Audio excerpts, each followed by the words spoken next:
Handog ng College of Criminal Justice mula sa nobela ni Dr. Jose Rizal, Ang Nole Me Tangere.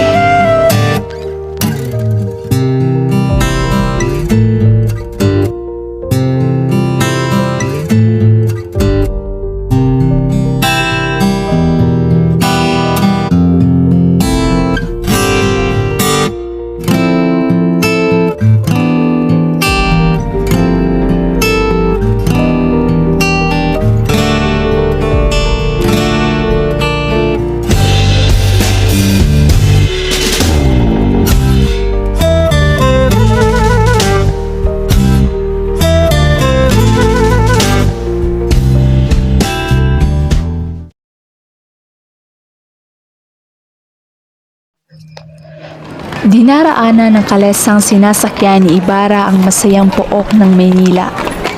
Ang lahat ng kanyang namamalas ay napapaggunita ng maraming alaala.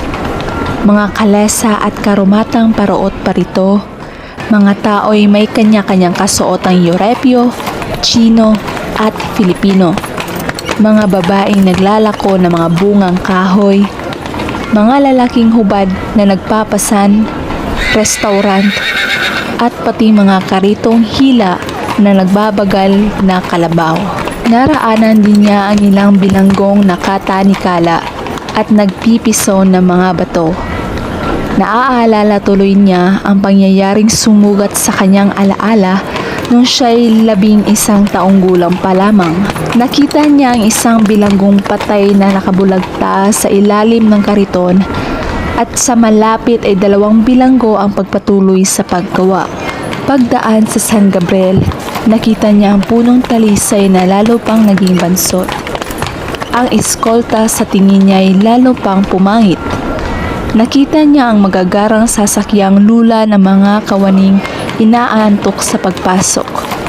Mga militar, mga Chino, at paring walang kibo. Namataan din niya sa isang matandang karwahe si Padre Damaso na nakukunot noo. Binati rin siya ni Kapitan Tinong na kasama ang asawa at 2 anak.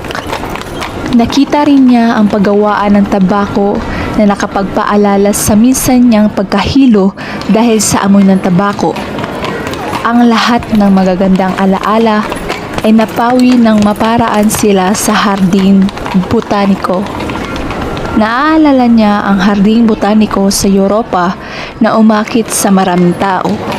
Tumingin si Ibarra sa malayo at nakita niya ang matandang Maynila na naliligid na makakapal at nilulumot na pader.